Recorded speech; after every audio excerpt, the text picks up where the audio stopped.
রহমান মিয়া অনেকদিন হলো মাছ ধরে নদীতে। যারা মাছ ধরে তাদের সবারই কোনো না কোনো ভৌতিক ঘটনা আছে। রহমান মিয়া জীবনে কোনোদিন ভয় পায় না এবং পাওয়ার সম্ভাবনাও কম।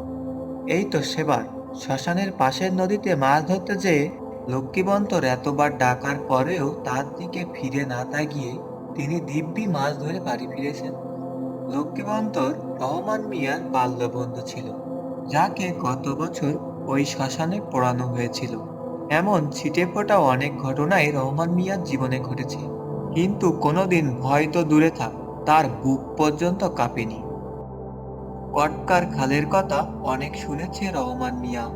সেখানে নাকি বড় বড় মাছ পাওয়া যায়, তবে দিনের বেলার চেয়ে রাতে নাকি নিরিবিলি পরিবেশে ভালো মাছ পাওয়া যায়।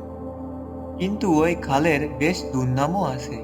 আজ পর্যন্ত নাকি ওই খালে কেউ রাতে মাছ ধরতে যেয়ে আর ফিরে আসেনি। কিন্তু রহমান মিয়ার এতে কিছুই যায় আসে না। এসব তার কাছে শুধুই গল্প। তবুও তার বউ যখন শুনল রহমান মিয়া ওই খালে মাছ ধরতে যাবে বলে ঠিক করেছে, সে বাদ ছাড়ল। তাকে কোনো কিছুই বলে বোঝাতে পারল না রহমান মিয়া। রহমান মিয়া তার বউকে অনেকক্ষণ বোঝাবার পরেও যখন তার বউ তার সিদ্ধান্তে অনড় ছিল, তখন রহমান মিয়া মনে মনে ঠিক করলো, ঠিক আছে, আমি কাউকে নিয়ে যাব, একা যাব না। কিন্তু এ তল্লাটে এমন কেউ নেই যে কটকার খালে তার সাথে মাছ ধরতে যাবে রাতে। রহমান মিয়া যাকেই বলে রহমান মিয়ার সাথে কেউ যেতে চায় না। এইভাবে দুই তিনজনকে রহমান মিয়া বলার পরেও কেউ তার সাথে যেতে চায় না। তখন রহমান মিয়া মনে মনে ঠিক করে সে একাই যাবে রাতে মাছ ধরতে কটকার খালে। বউকে কিছু না জানিয়ে জাল আর বৈঠা নিয়ে রাত আনুমানিক 10টার দিকে বের হয় রহমান মিয়া বাড়ি থেকে। তখন সারা গ্রাম ঘুমে বিভোর, চারিদিকে কি দারুণ নিস্তব্ধতা। তার মাঝে রহমান মিয়া একা একা হেঁটে চলেছে নদীর দিকে, কিন্তু একটুও বুক কাঁপল না তার। সে নদীর পাড়ে পৌঁছে নিঃশব্দে নৌকায় উঠে বৈঠা বাওয়া শুরু করে দেয়। তার গন্তব্য কটকার খাল। সামনে দিয়ে কিছুক্ষণ বেয়ে যাওয়ার পর নদী ডানে ও বামে দুদিকে বাঁক নিয়েছে। বামে গেলে কটকার খাল আর ডানে গেলে বউবাজার পড়ে। বামে কটকার খাল ছাড়া আর কিছু না থাকায় ওদিকে লোকজনের যাতায়াত কম। বাঁকের প্রায় কাছে চলে এসেছে রহমান মিয়া। এমন সময় হঠাৎ দেখলো আতশবাজির মতো বউবাজার থেকে একটা নৌকা সোজা কটকার খালের দিকে যাচ্ছে। সে একটু অবাক হলো। জোরে হাঁক ছাড়ে রহমান মিয়া, ওই মাঝি, কই যাও? অপাশ থেকে ভাঙা গলায় মাঝির নিলুপ্ত উত্তর কানে যায় রহমান মিয়া, মাছ ধরতে যাই কটকার খালে। উত্তর শুনে মনে মনে খুশি হয় রহমান মিয়া। আবারও হাঁক ছাড়ে রহমান মিয়া, চলো এক লগে যাই। কিন্তু রহমান মিয়ার ডাকে থামে না মাঝি।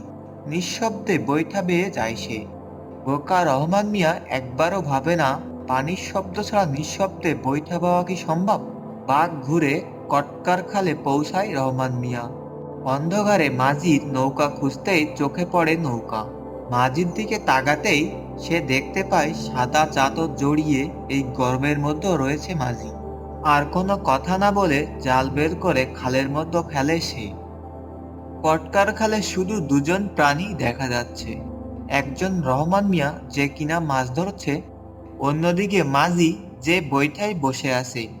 রহমান মিয়ার দিকে কটকট চোখে তাকিয়ে আছে তা খেয়াল করে না রহমান মিয়া।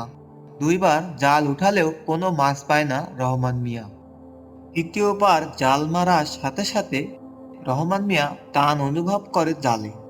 মনে মনে জালে বড় মাছ পড়েছে ভেবে ব্যস্ত হয়ে পড়ে রহমান মিয়া। কিন্তু এমন কি বড় মাছ যে টেনে উঠাতে পারছে না রহমান মিয়া? মাঝিকে ডাকার জন্য পিছনে তাকাতে গিয়ে দেখে মাঝি তার ঠিক পিছনে দাঁড়িয়ে আছে। একটু খটকা লাগে রহমান মিয়া। সে তো মাঝিকে ডাকে নাই, তাহলে মাঝি বুঝলো কি করে যে রহমান মিয়া তাকে ডাকবে এখনই? অনেক প্রশ্ন ঘুরপাক খায় রহমান মিয়ার মাথায়।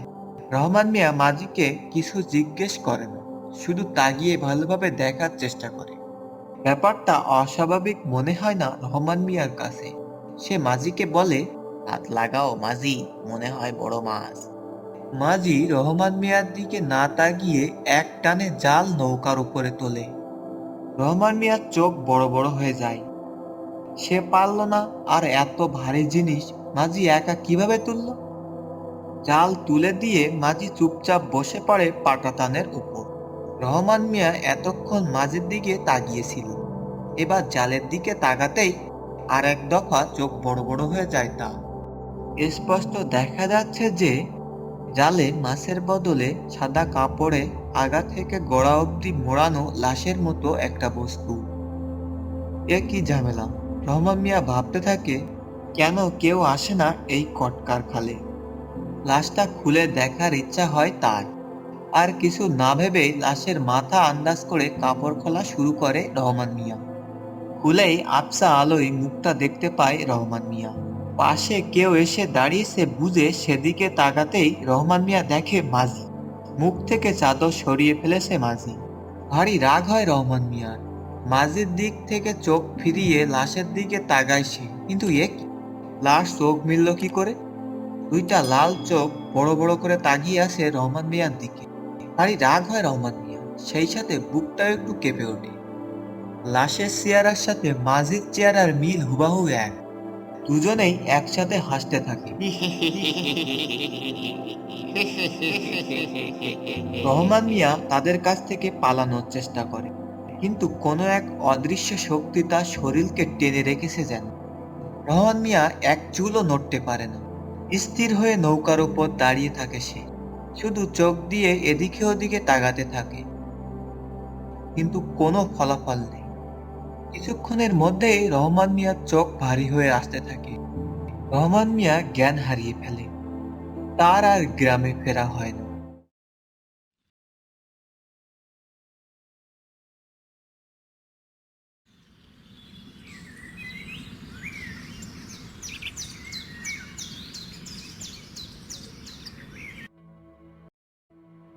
সকালে রহমান মিয়া যে নৌকায় গিয়েছিল সেই নৌকা পাওয়া গেলেও তাকে আর কোথাও খুঁজে পাওয়া যায় না। তো বন্ধুরা, গল্পটি যদি ভালো লাগে আমাদের চ্যানেলটিকে সাবস্ক্রাইব করতে ভুলবেন না।